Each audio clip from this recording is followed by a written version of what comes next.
Welcome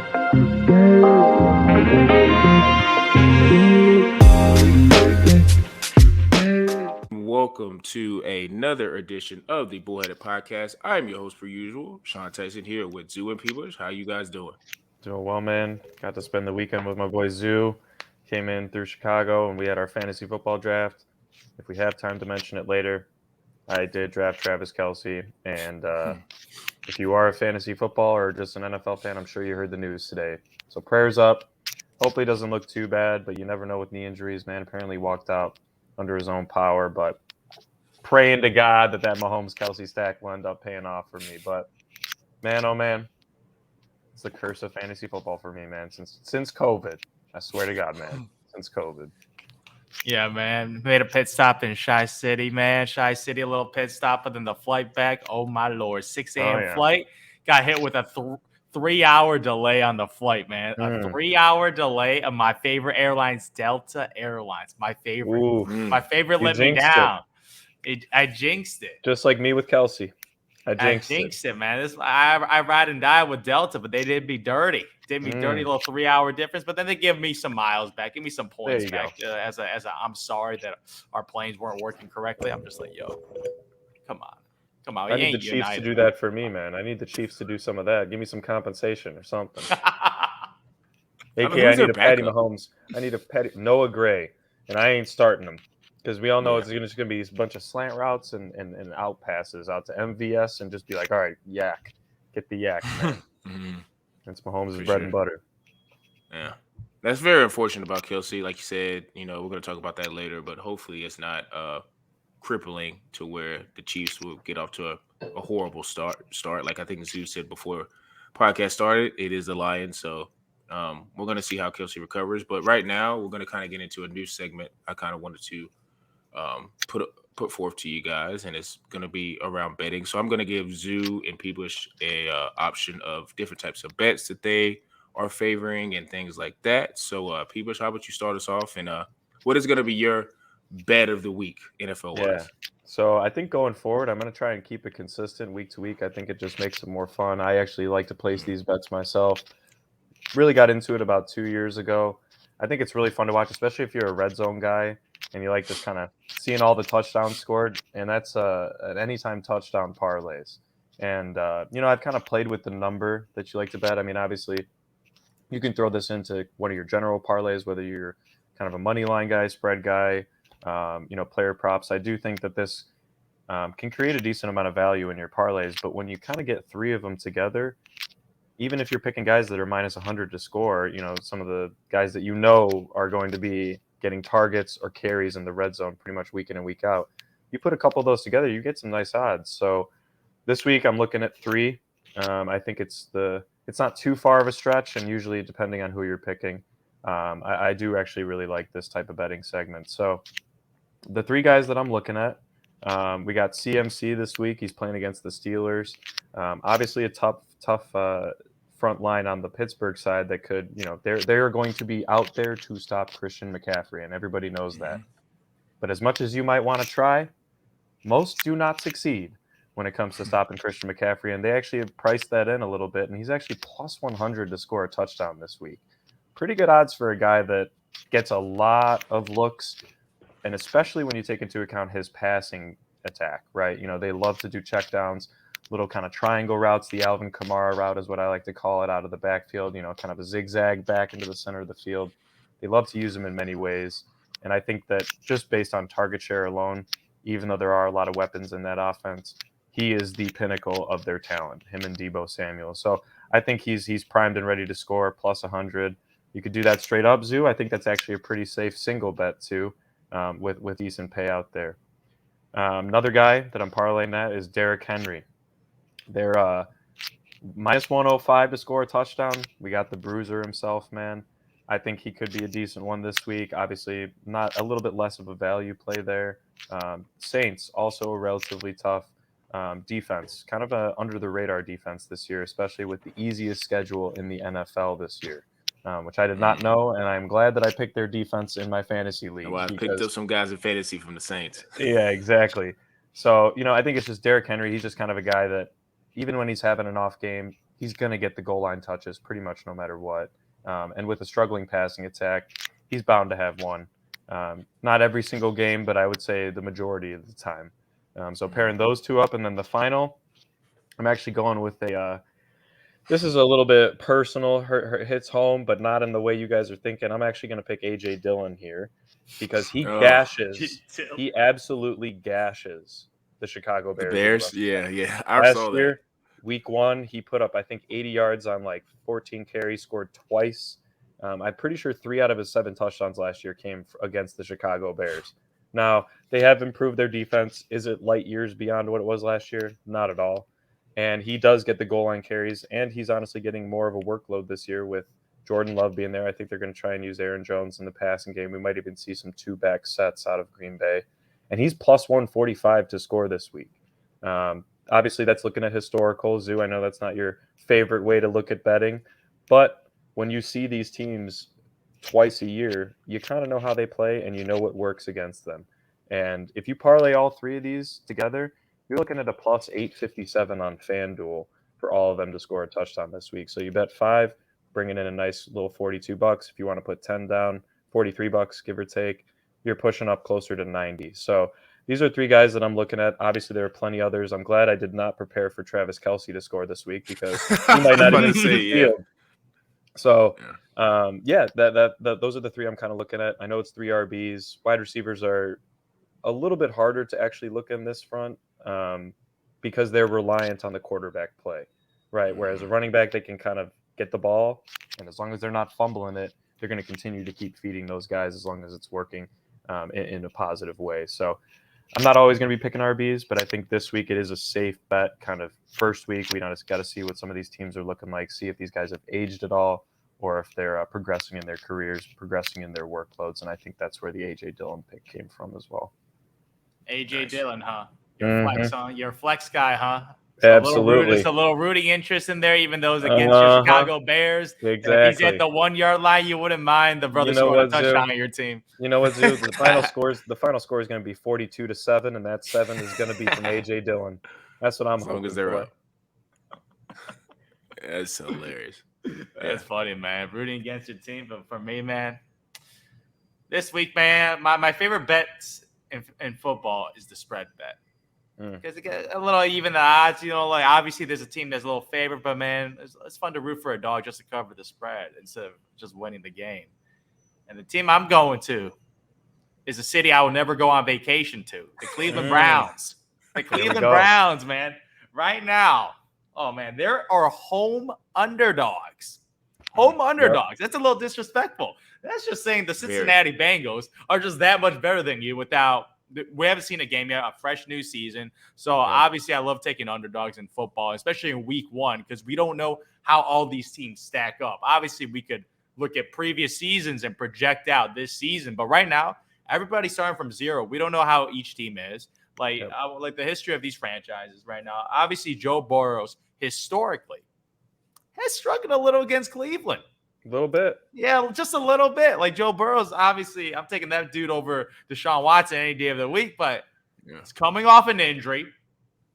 So he might be a little rusty. And you're playing against the Cleveland Browns, which is a team that's a ground and pound team. And we get to see Nick Chubb in full effect right now. And this is why I want the Cleveland Browns to do: control the possession of the football. Control the football. Don't let Joe Burrows touch it. And Joe Burrow's going to be a little rusty on the other side of the football. And just ground and pound with Nick Chubb and let that brother get fully unleashed right now as true RB1, because there's no more Kareem Hunt. And I think Nick Chubb is the pure best rusher of the football. And this dude going for 1,500, 1,600 rushing yards this year, man. That's what I think that Nick Chubb. That's what I believe that Nick Chubb can actually do this year. He's one of the most durable players in football. This guy's legs are like tree trunks, man, squatting 600 pounds. Every time I see that dude just squatting 600, like the bar is bending when that dude's squatting. So that dude is on a different level of strong. And I feel like he could carry this team. And I'm really, really interested to see how Deshaun Watson looks this year. And what's the spread, Zoo? 2.5. 2.5. Okay. 2.5. So I'm just picking the Browns to win this game. Pretty much, yeah. So I'm picking the Browns to win this game at home against the Cincinnati Bengals, and I feel pretty good at it because I feel like they're going to go off to a quick start with Deshaun Watson, Nick Chubb, and Joe Burrows. That rust, baby. He's going to take a 1 or 2 games, like a little last year too. The Cincinnati's Bengals. I remember the first couple of weeks, it was short. They struggled a little. People thought that last year was a little bit of a fluke with them making a Super Bowl run. Obviously, they bounced back in the later of the year, but I feel like a similar situation is going to happen again with Joe Burrow struggling, and obviously with the injury. So, like, that's obviously a massive indicator of having rust. So that's what I picked this year, man. I'm locking in the Cleveland Browns of Ohio. And I also think, getting it done. To your other points, obviously we need to see what Burrow's looking like. But also, has Deshaun Watson kind of gotten his feet back under him? Is he going to be playing? He can't be any worse. That's all I can say. Exactly. He can't be any worse than last year. And they still gave him a decent hard time, like you said, in the 2 division games last year. So this could be a good opening bet. I think it might be one of the more wide open, unfavorable spreads, I guess. When you're looking at like the Bengals, like they might be a little overvalued here. But man, it just seems like everyone's high on the Bengals so far. But I like that pick. 2 reasons too why I'm kind of siding with Zoo on that is Deshaun Watson can't be any worse, and 2, Cleveland. I think their defense, knowing that Burrow's, he's going to be playing in that game, but I don't think he's going to be 100%. And if you got Myles Garrett coming off the edge, like you might, there might be more blitzes and more different types of packages coming after Burrow, knowing he's a little gimpy.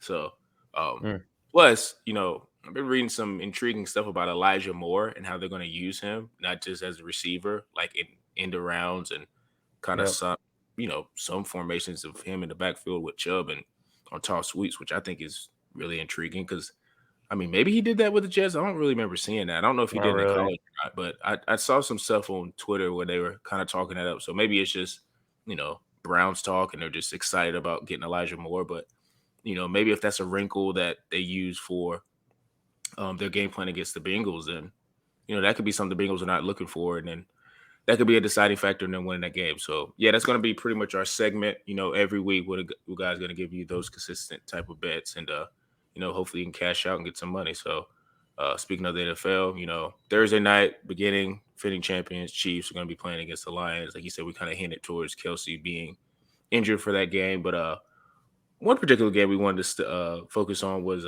Monday night, correct? Against the Jets and the Bills. A lot of people, man, they're putting, I think, decent money on, Aaron Rodgers and his New York Jets, and for good reason, because he's got an alpha number 1. He just got Dalvin Cook. Got people on the Jets. I'm not even sure who the guy was, but he was basically saying like he's comparing that defense to the 85 Bears. So it's if you know all this talking. That was actually a quote. I'll send it to you after the pod, but I saw that on Twitter. I was like, I don't even know who the guy that was saying that, but it's a lot of talking coming from the Jets, man, and for good reason, because like I just said, they got Rodgers. So, Josh Allen, I know they hear the noise. Him and Stephon kind of had a weird dynamic this whole summer workouts and kind of during the spring of just like, Stephon being irritated or whatever. But you still have those two, so you're going to always have a chance. So I kind of wanted to dive into this game and ask the guys, like, what are their thoughts, how this game is going to trend to the Zoo. I'm going to start with you. They're not going to lie, man. The Jets got me a little hyped.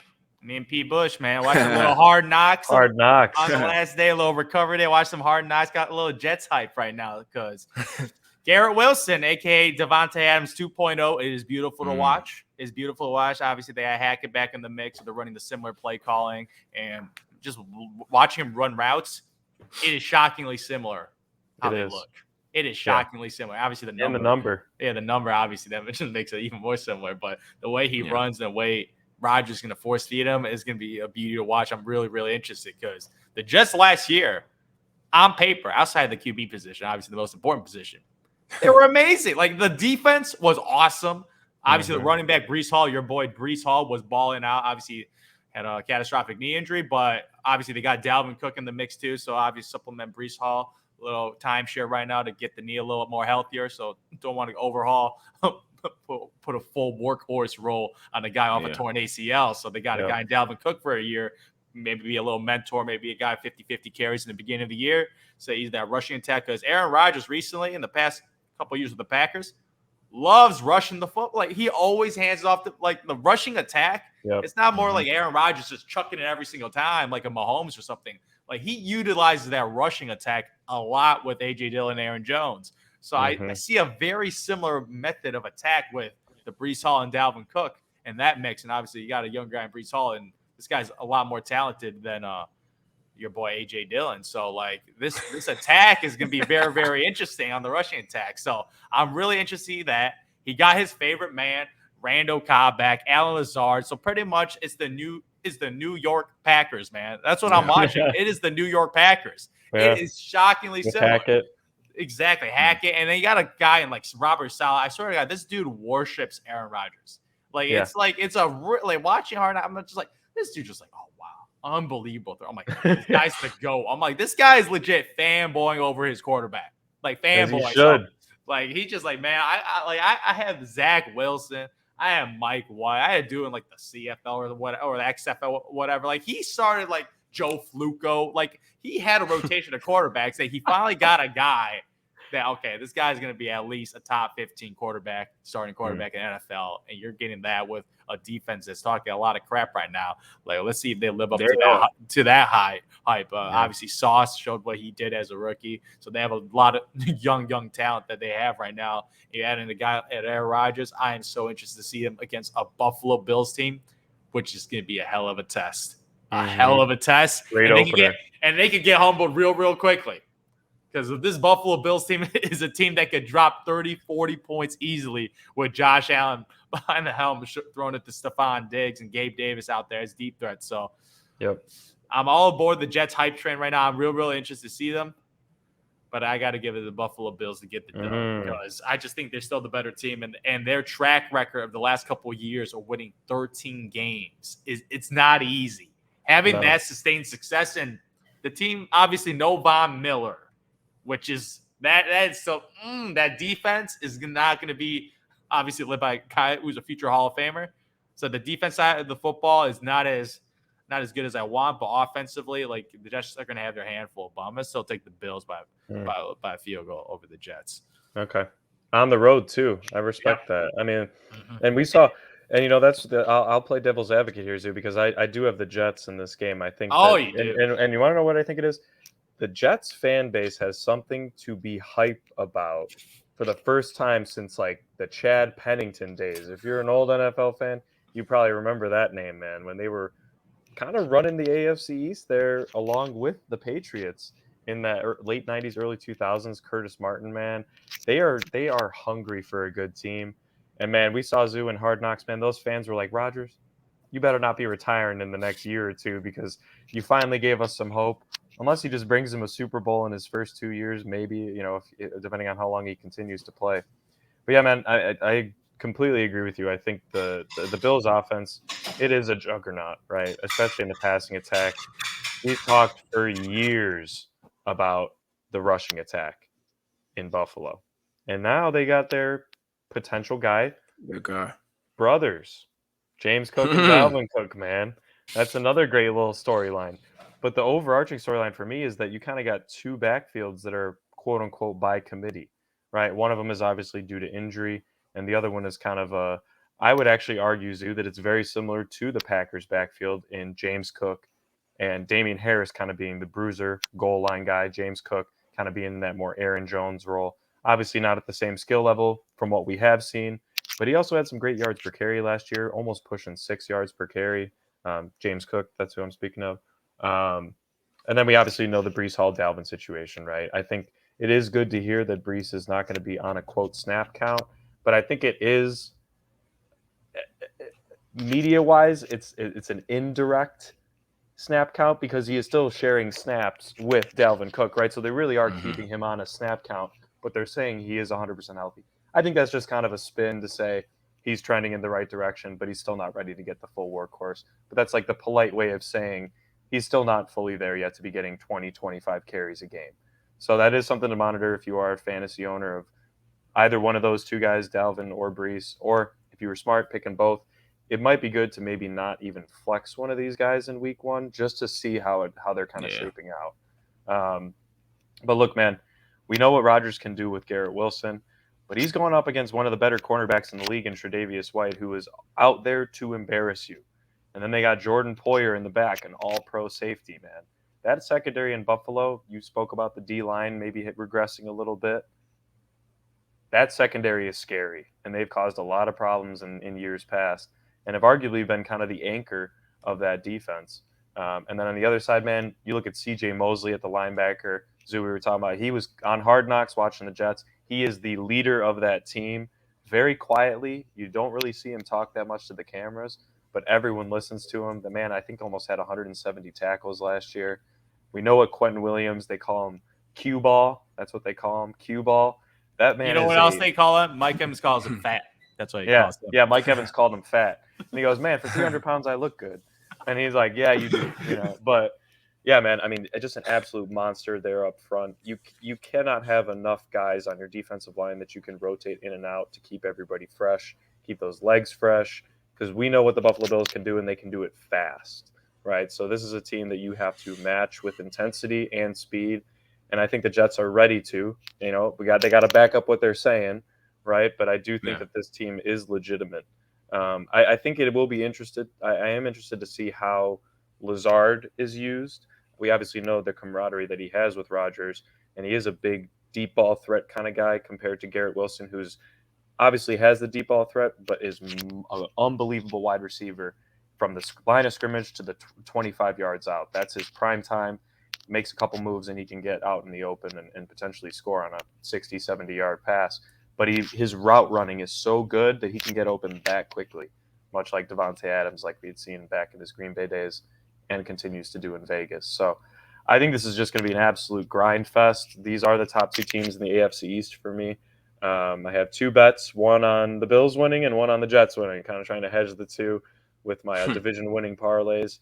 And I do think at this point it is a bit of a pick-em between the two, but we got to see what they look like, especially. And it is good to see in week one how they face off with each other. But I am giving a field goal slight edge to the Jets, and that is purely based on how I think it's going to be a ridiculous crowd in New York, especially since it's September, so they still have good weather in New York Zoo. There's no worry about it being too cold and people kind of getting it. They are going to be hyped. They're going to be ready, and they're going to be playing at Jet Life Stadium, man. That's what Aaron Rodgers likes to call it. So I don't know, man. I think it's going to be a great game to watch and an unbelievable schedule by the NFL. Shout out first Monday Night Football game. It could be a future AFC powerhouse matchup for the next year or two. Didn't the Jets Fireman Ed? Isn't he like part of the whole Jets little crowd, like the mafia thing? I think there's a guy named Fireman Ed. I remember I had a roommate in college. He was a massive Jets fan, and he was just always talking about how dedicated, like, every fan base has their guy or their like type of mascot that's like they think is better than the other one. But he just kind of explained his story, and for me, I was just listening because I could care less because I'm not a Jets fan. But I remember him being so passionate about that story. It was just like, to your point, I think New York is going to be rocking, and for good reason, because Aaron Rodgers is there. I brought up earlier, and I did a little quick research on the guy. His name is DJ Reed. When I referred to him talking about the second Bears, corner. And he says, and I'm very confident, and this is as I quote, or as his quote, I'm very confident. He said, I think we have the potential to be the best defense in the NFL. And honestly, I think it could be historical. Not the best defense in the league, but I think we can have a historical defense in the league like the 85-86 Bears. And I think he's the second corner behind Sauce, if I remember correctly. Yes. He's the guy opposite of Sauce, and he's good. He's good. Very good, man. But that's what 85 Bears, man. I hate when people do like it. To me, it's like when you talk like that, it's so much pressure. I mean, and they're NFL players, so they don't really care about the pressure. Because usually if they don't end up doing what they're supposed to do, they don't have to answer for it. But the confidence I guess you can pull out of that is like he feels like this team on defense is just going to be unstoppable. And for me, the main matchup I'm looking at is Sauce versus Stephon, because Sauce last year, all pro. He was a guy who it did not matter who you put out there. He was bothering them. Him and Surtain were kind of neck and neck. I still kind of feel like Surtain probably, or not Surtain, but Sauce is a little bit better, but that's just like by a little bit. But going to be very interested to see how Stephon handles that matchup, because for me, with the Bills offense, we know Stephon's the number one. Gabe Davis is kind of hit or miss to me. We're going to be, just being totally transparent. I'm going to be interested in Kincaid and see how he is used, because there's been a lot of talk about Dawson Knox being the inline tight end and him being in the slot. And if you're telling me Dawson Knox is going to be in the slot, then I'm going to be very, very, very excited for my fantasy team because that means he's going to be getting a lot of targets. But I do think the Bills defense, we know they're going to come. They're going to be very, strong. They're going to be, swarming, doing what they're supposed to do is beginning of the year. But, the Jets defense, man, they're not the 85-86 Bears, but I do think they have a chance to be historical in terms of this year and this season. Because the simple fact that if Aaron Rodgers is who Aaron Rodgers is and he's driving them up and down the field and they're scoring, that's going to put pressure on other offenses. And when that happens, I think when it comes to the Jets and the strength of their defense is on that kind of front seven, even though Sauce is a menace and that other guy, DJ Reed, is a nice number 2, I still think that front line with Quentin Williams, Jermaine Johnson, I think Carl Lawson's there. I'm not sure. He may have been off or whatever. But they got a lot of deep and talented pass rushers. And if you're telling me Rodgers is getting them up and down the field and scoring, man, that's just going to let them pin their ears back and go after the opposing quarterbacks. Now, in this particular game with Josh Allen, you may not want to do that because he can hurt you with hit his legs. But I'm also going to be interested to see if Josh Allen kind of dials it back and doesn't try to be this fullback, old school type of guy and taking on hits, because at some point those hits are going to take a toll. And you are the franchise. Like, for God's sakes, you're on the Madden cover. So everybody knows you are very important to the Bills' future. So I do want to see him still be aggressive, still run around, still do what he do. But, let's slide a little bit, get the ball to Stephon, get the ball to your playmakers. Like I was just saying earlier, get it to Dawson Knox. I mean, not Dawson Knox, but Dalton Kincaid. Get it to guys that can make plays for you. And I think if he does that, the Bills have a chance. But I'm kind of with you guys. I think just the overwhelming feeling with this particular matchup is I think the Jets are going to come out. I'm very high on the Jets. I like them a lot in the AFC East, but Buffalo's they're gonna have something to say about it. And I always feel like in this kind of year, because Buffalo's been so close and their games have been heartbreakers, that this would probably be the year they just I'm not saying everyone's down on them, but it's just so much hoopla around the other teams. Like Miami's got their skill guys, Tua, all that stuff, and New England, I mean, they're an afterthought, but basically the pretty girl on the block now is New York and the Jets. And, maybe the Bills take that personal, but I'm siding with the Jets, man. I think Rodgers is going to be that connection with Wilson, man. It's going to be serious. It's going to be scary, serious. Dude. It's scary how they've become on the same page so quickly. And I think they both talk so highly. I mean, on we're going to keep bringing up the Hard Knocks, but it's so cool to watch a team. Free plug.